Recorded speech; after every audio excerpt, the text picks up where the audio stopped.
The morning sun beat down like a blacksmith's hammer on the tin roof of my cabin. 98 degrees yesterday, promised to be 100 today. Every breath felt thick, stolen from the already parched air. The only solace, the only vibrant pulse in this simmering landscape was the soft, constant burbling of the creek that snaked through my property. It was the lifeblood of this little patch of green I called home, a ribbon of cool, clear water against the brutal heat. I was mid-sip in my morning coffee, the rich, dark liquid a small comfort against the rising temperature, when my hose let out a sound that ripped through the quiet like a dying mule's final breath. A wheeze, a guttural gasp. Then silence. Dry, absolute silence. Not a drop. My hand froze, the coffee cup halfway to my lips. This was impossible. Strange didn't even begin to cover it. I own the creek, not just the land it flows through, but the deeded rights to the springhead, the very source that feeds this entire valley. It had been a blistering, relentless week in mid-July, and my little patch of green paradise, my thriving heirloom, tomatoes, my clucking chickens scratching in the dust, the ancient oak spreading its branches like a desperate prayer, was holding on by the sheer, unwavering mercy of that spring-fed creek. It trickled past my cabin, a constant, reassuring presence. My property sat just outside the manicured, overly bright borders of whispering pines, a name that always made me picture a bad air freshener, not the collection of identical, overly landscaped boxes filled with nosy retirees and self-appointed lawn sheriffs. I'd been living peacefully for 6 years, a quiet existence of raising chickens, coaxing flavor from the rich soil, and minding my own damn business on the land my grandfather had left me. That peace, hard-won and deeply cherished, shattered the moment Karen moved in 3 houses down the ridge. Karen, ex-real estate agent, current HOA president, a woman with a face that perpetually looked like she'd just stepped in something unpleasant, an expression that perfectly matched the prickly, self-important attitude she dragged around like a purse full of sour lemon wedges. From the moment she arrived, she'd taken an obsessive, almost predatory interest in my property. She was constantly snapping pictures over the fence, her phone a digital weapon aimed at my compost pile or the slightly overgrown patch of wildflowers I refused to tame. She'd called the county multiple times about imaginary code violations. My chickens were too loud. My garden was a fire hazard. My very existence apparently lowered property values. At one point, I caught her standing on a ladder near the fence line, craning her neck for a better view of my compost heap, like it held the secrets of the universe. But cutting my water line during a brutal 100-degree drought? That wasn't just nosy or annoying. That was a new, chilling low. It was an act of aggression, a deliberate attempt to choke the life out of my land. I set the coffee cup down, my hands trembling slightly, not from the heat, but from a cold, slow-burning anger. I followed the limp, silent hose back toward the hill, my boots crunching on the dry earth. I tried to make sense of it, to find a logical explanation, but something felt profoundly off.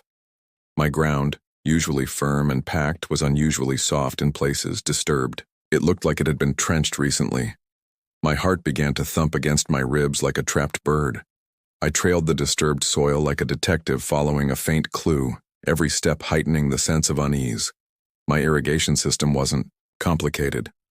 It ran off a simple PVC pipe that connected directly to a filtered inlet from the creek. That pipe should have been buried, invisible, undisturbed. Instead, the earth had been violated, and there it was, the pipe exposed and sliced clean in half, a gaping wound in the earth. It looked like it had been cut with something sharp and deliberate, and tied to the severed end, fluttering in the barely there breeze, was a bright pink flag. On it, in bold black letters, were 3 chilling words: "Violation removed per order." Order from whom? I whispered, the question a dry rasp in my throat. My jaw tightened. I scrambled down the gentle slope toward the border between my property and the sterile, perfect lawns of whispering pines. I passed the old oak tree, its gnarled branches reaching out like welcoming arms, the tree that marked my side's boundary, a silent, ancient sentinel. Then I paused. There, standing with her arms crossed, her sunglasses perched halfway down her nose, looking as if she'd just completed a heroic act of civic duty, was Karen herself. Smug, sweating slightly through her pastel sweater like she was posing for a real estate pamphlet titled, "How to Ruin a Neighborhood with Passive Aggression," she didn't even flinch when I called out her name, the single word sharp with accusation. Karen. What in God's name do you think you're doing? She turned her head slowly, her expression one of cool, detached authority. You've been overwatering during a restricted period, Mr. Colby, she said, her voice clipped and devoid of any warmth. As HOA president, I have a duty to act. I stared at her, dumbfounded for a second, the sheer audacity. My land isn't in your jurisdiction, Karen. You have no authority here. She gave a small, dismissive shrug, adjusting her sunglasses. Water doesn't respect fences, Mr. Colby. You were setting a bad example for the community. Excessive water usage during a drought is irresponsible. She turned and began walking away, her posture stiff and self-righteous, like she had just dropped the mic on a particularly smug TED Talk about neighborhood policing. She left me standing in the dirt, clutching the severed end of my pipe, the pink flag mocking me in the silence. A fury, hot and sharp, began to rise in my chest, mixing with the lingering shock. But then as I stood there staring at the broken pipe and the retreating figure of Karen, it hit me. Not like a wave of anger, but like a lightning bolt through dry timber. A sudden, electrifying realization that cleared the fog of my initial shock. Karen had no idea. None. She had cut the very line fed by a creek that started on my land, a creek that wandered lazily through my yard past the chicken coop, danced under my little wooden bridge, and then, only then, flowed into Whispering Pines, where it watered all their artificial turf, their meticulously pruned decorative roses, their perfectly manicured snobby little golf green.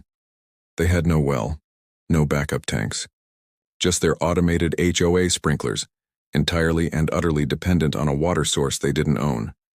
A water source I owned. I crouched near the broken pipe, a strange, unexpected sensation bubbling up through the anger.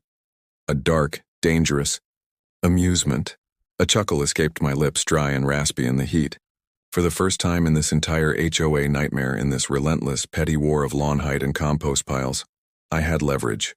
Real, undeniable, powerful leverage. If they wanted to start a water war, well then, I'd gladly play commander. The creek, silent for now, shimmered with possibility. And I knew with a chilling certainty that Karen had just made the biggest mistake of her life. I crouched near the broken pipe, a strange, unexpected sensation bubbling up through the anger, a dark, dangerous amusement. A chuckle escaped my lips, dry and raspy in the heat. For the first time in this entire HOA nightmare, in this relentless, petty war of lawn height and compost piles, I had leverage. Real, undeniable, powerful leverage. If they wanted to start a water war, well then, I'd gladly play commander. The creek, silent for now, shimmered with possibility. And I knew, with a chilling certainty, that Karen had just made the biggest mistake of her life. The initial shock gave way to a focused, almost clinical determination. By evening, I'd made temporary repairs. It wasn't a permanent fix, just a patch job born of necessity. A trip to the barn yielded some PVC scraps, a roll of electrical tape, and a healthy dose of ingenuity born of years living off the grid. It wasn't pretty. The tape wrapped unevenly around the severed pipe, but it was enough to get a trickle going again. A lifeline for my most precious plants. Enough to keep my world from turning completely brown, to sustain the life I'd nurtured. But the real work, the strategic work, the work that would shift the balance of power would begin tomorrow. First, I needed proof. Unassailable, undeniable proof of my ownership and their trespass. I dug up my original property records, stored for years in a weatherproof bag inside my old filing cabinet. Pages yellowed with age but crisp with legal authority. Pages that proved two crucial facts beyond any shadow of a doubt. 1. My property line ended about 10 feet before the HOA thought it did. A little jog in the boundary they'd clearly overlooked in their rush to build their perfect little world of conformity. 2. And this was the kicker, the absolute trump. Card, I held deed rights to the springhead and the natural water flow dating back 78 years. The documents were signed by the county, updated and reaffirmed in a 2001 reassessment after my father passed. These weren't fuzzy gray area guidelines or debatable bylaws. They were black and white, notarized proof that what flowed through my creek belonged to my land first. No one else, not Karen, not the HOA, not the entire damn subdivision, could touch it without my express say-so. My father had always said, "Know your boundaries, son, and protect them." He hadn't just meant the fence line. Armed with this legal ammunition, I walked the boundary line again, this time with a can of bright orange paint and a handful of small flags.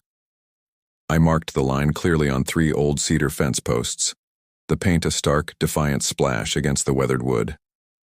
I staked small flags in the soil along the border, a visual declaration of sovereignty. Anyone stepping past would do so knowingly, crossing a line that was now visually, undeniably, and legally marked. And next to the broken pipe near where the pink flag had fluttered like a banner of their arrogance, I left a little note, taped to a mason jar I'd filled with cool creek water. The message was simple, a quiet warning that carried the weight of generations. Water's a funny thing. It only flows where it's welcome. Early the next morning, before the heat became unbearable, before the sun had fully crested the ridge, I took a walk downstream. Not on my property, but along the edge of the HOA land, observing from a distance. Whispering pines looked different now. The air, usually filled with the soft, rhythmic hiss of automated sprinklers, was silent. An unnatural, unsettling silence. Lawn after lawn, once neon green and magazine perfect, had already begun to fade under the relentless sun. Patches of brown were spreading like a disease, creeping in from the edges, consuming the artificial perfection. Sprinkler heads clicked uselessly, spitting nothing but hot air, miniature monuments to their failed system. Hoses lay limp on the ground, useless snakes in a dying garden, and there, gathered around Karen's driveway, fanning themselves with folded newspapers and pointing fingers, was a group of HOA board members. They looked less like community leaders discussing bylaws and more like passengers on a sinking ship, arguing over who got the last life vest. I saw Karen glance up the hill, her eyes narrowed against the glare, scanning my property with that familiar, proprietary gaze. Our gazes locked across the invisible boundary. For a moment the air crackled with unspoken tension, a silent standoff in the rising heat. Then I simply waved. A slow, deliberate wave. Not a friendly greeting, but a silent acknowledgement of the game that had just begun. A subtle assertion of my presence and my knowledge. She quickly looked away. Her face a mask I couldn't quite read from this distance, but I sensed her unease, the flicker of doubt behind her carefully constructed facade. That afternoon, the first official response came. A man in a tan uniform, some contractor with a county badge clipped to his belt, walked onto my land near the creek. He had the look of someone uncomfortable with his task. I intercepted him before he could get far, stepping out from behind a large juniper near the fence line. "Can I help you?" I asked, my voice calm but firm, carrying just enough edge to convey my lack of welcome. He jumped slightly, clearly not expecting to see me materialize out of the landscape. He fumbled with a clipboard and a confused expression. Yes, I was sent by the HOA to assess unauthorized modifications to shared infrastructure." "Unauthorized modifications," I repeated, raising an eyebrow, a slow smile playing on my lips. "On my land? The land with the orange-painted fence posts you just walked past?" He hesitated, glancing back at the clearly marked boundary. "Well, the creek is a community resource, a shared resource." "Is it?" I asked, stepping closer, my voice dropping, slightly, the smile fading. "Do you have a warrant to be on my private property assessing anything?" He blinked, caught off guard. "A warrant? No, I don't think." "Then I suggest you turn around," I said, my voice low and steady. "And if you Want to come back, you come back with one. And a lawyer. This is private property. And you are trespassing. He looked from me to the orange-painted fence posts and the little flags, then back to me. He clearly hadn't been briefed on the updated boundary markers or my suddenly less than cooperative demeanor. He mumbled something about reporting back to the HOA and retreated in a hurry, looking visibly flustered, dragging his tools and what little dignity he had through the dust. I watched him go, a grim satisfaction settling in my gut. They were trying to sneak around to assess the damage they'd caused without admitting their own culpability, to gather evidence against me. But I wasn't just going to win this battle. I was going to outmaneuver them so thoroughly that the next time they saw a hose, they'd think twice before touching it. I spent that night walking the creek by lantern light. The soft burble of water, a comforting sound in the darkness, a stark contrast to the silence I'd heard that morning. The distant yapping of coyotes echoed through the valley. In the dancing light of the lantern, that little stream shimmered with possibility, with potential. I examined the natural split in the bedrock near the upstream bend. The same one I used to skip stones across when I was a kid, a place where the creek's path had always been slightly undecided.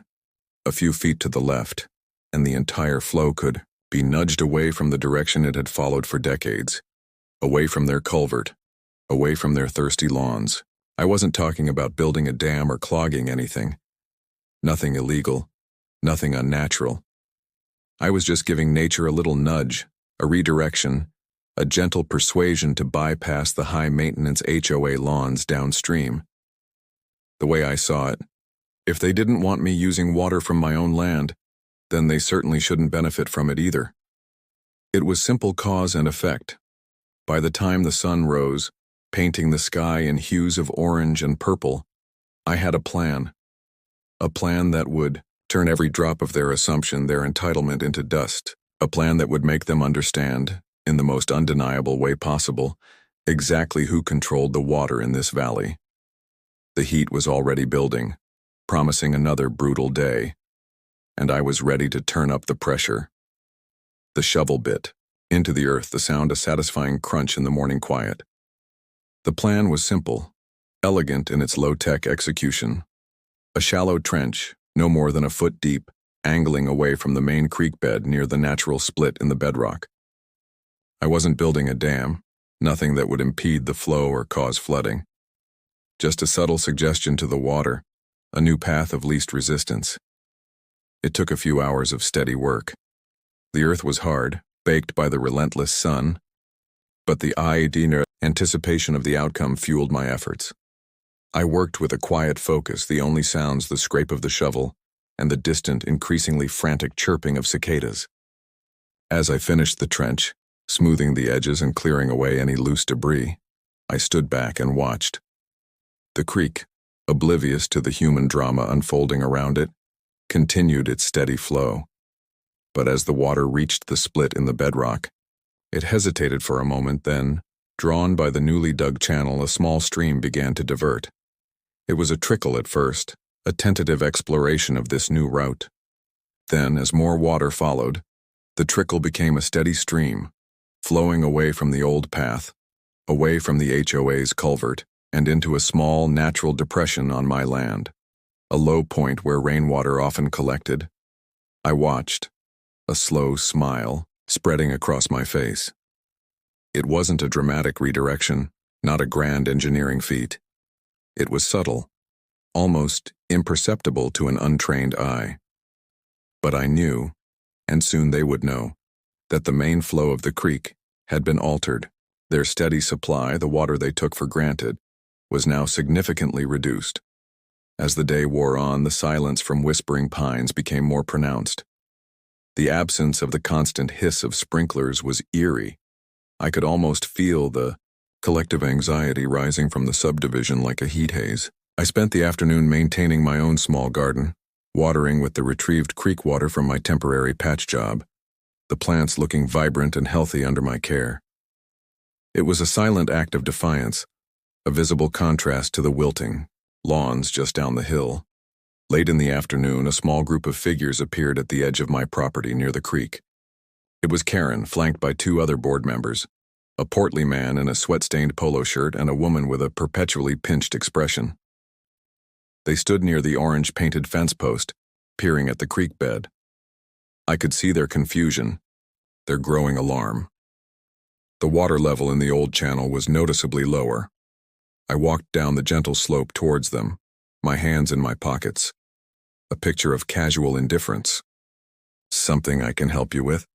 I asked, my voice carrying clearly in the stillness. Karen's face was a mask of barely suppressed fury. "What have you done?" she demanded, pointing a trembling finger at the creek. I stopped a few feet away from the boundary line, respecting the space I had so clearly marked. "Done?" I asked innocently. "I haven't done anything to your property, Karen. I've simply been tending to my own." The portly man stepped forward, his voice blustering. "You've diverted the creek. You can't do that. It's a shared resource." I chuckled softly. "Shared resource? Funny, that's not what my deed says. My deed, gentlemen and madam, clearly grants me rights to the spring head and the natural water flow on my property. And as you can see," I gestured towards the creek, the water now flowing noticeably less vigorously in the old channel. "The natural flow has shifted slightly. Nature has a way of finding new paths, doesn't it?"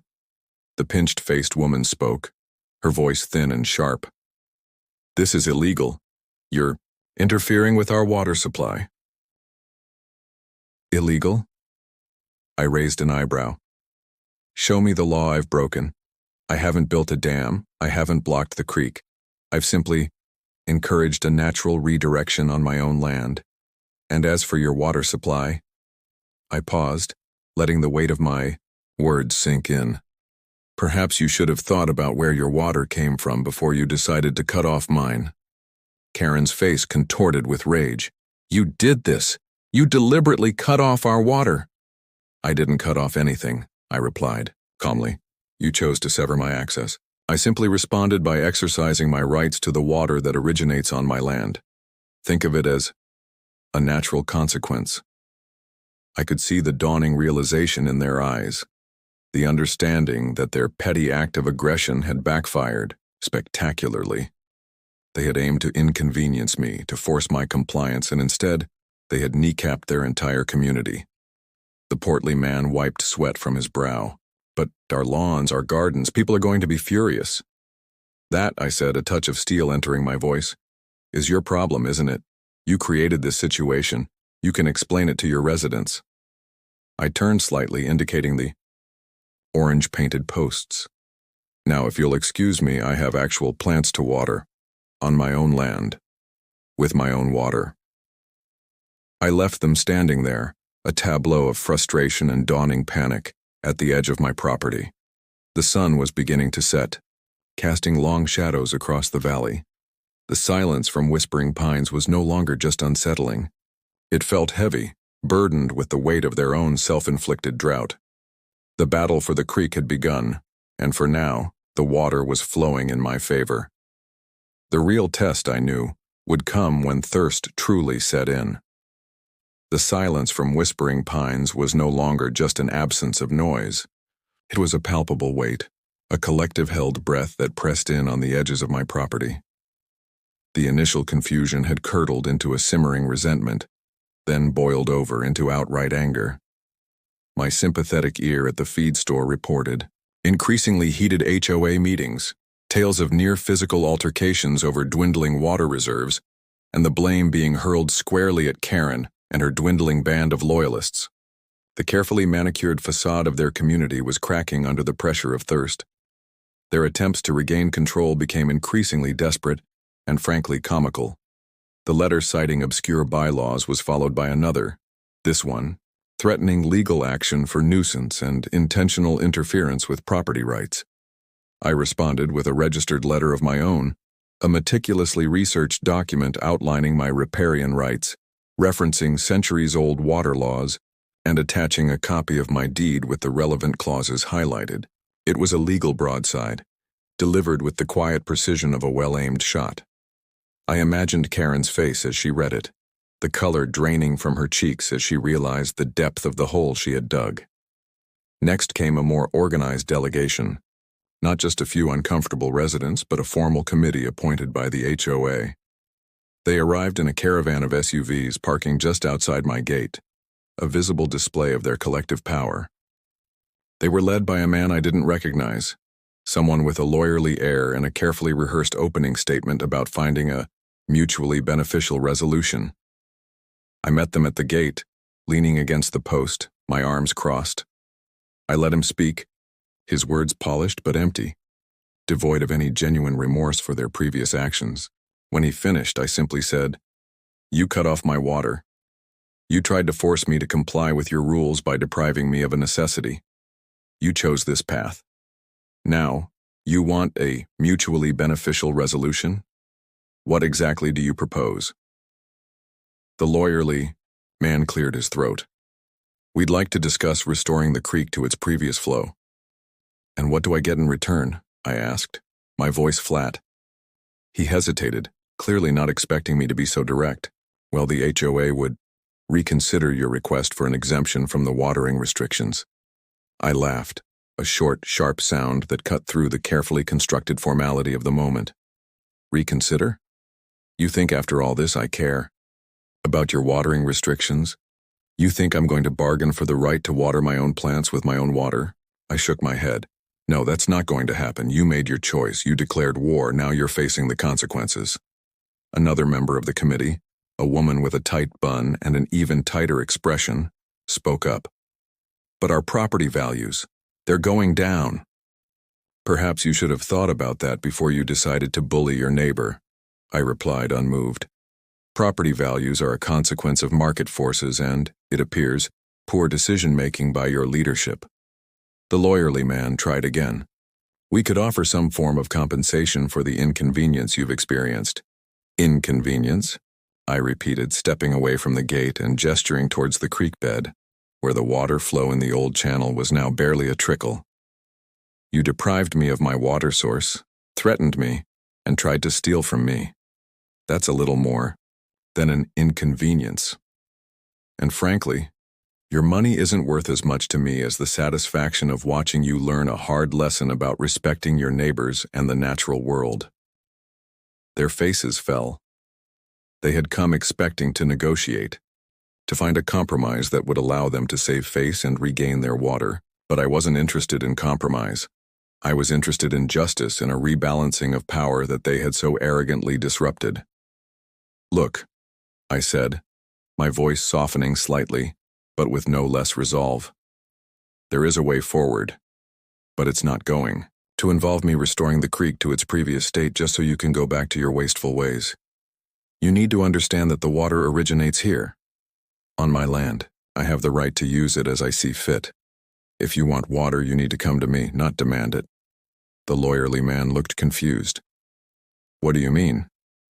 "I mean," I said, a slow smile spreading across my face, "that if you want access to the water, you're going to have to work with me. You're going to have to respect my property, respect my rights, and maybe, just maybe, learn a little bit about water conservation. We could explore options like a shared well, or perhaps a system where I control the flow and you pay for it based on your usage, but any solution will be on my terms, with my oversight." The committee members exchanged stunned glances. This was not the negotiation they had envisioned. This was a complete reversal of power. We'll have to discuss this with the board," the lawyerly man stammered. "You do that," I said, stepping back fully from the gate. "And while you're discussing, remember this. The longer you wait, the drier your lawns get, and the more expensive that water is going to become."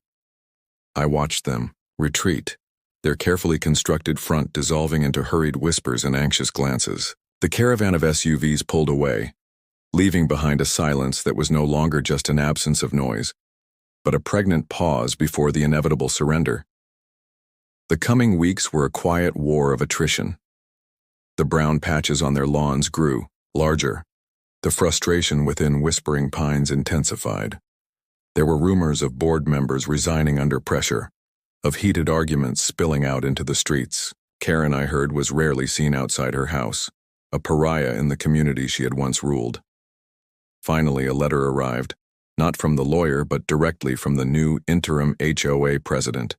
It was short and to the point. They requested a meeting to discuss terms of water access. There were no demands, no threats, just a simple request. They had finally capitulated.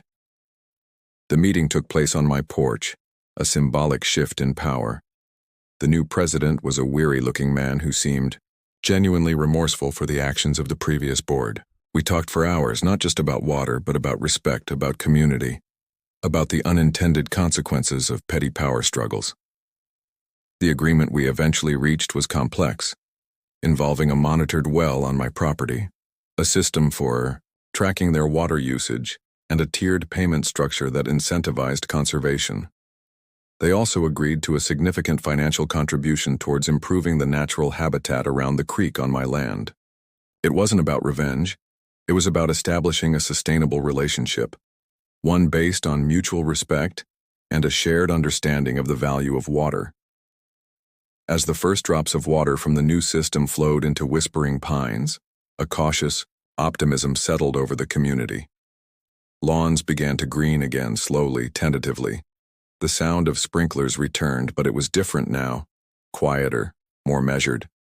The orange-painted fence posts remained, a silent reminder of the line they had crossed and the lesson they had learned.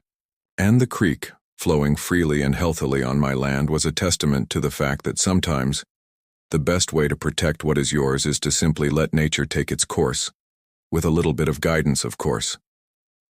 The water war was over. Not with a bang, but with the quiet, steady flow of a creek that had finally found its rightful path.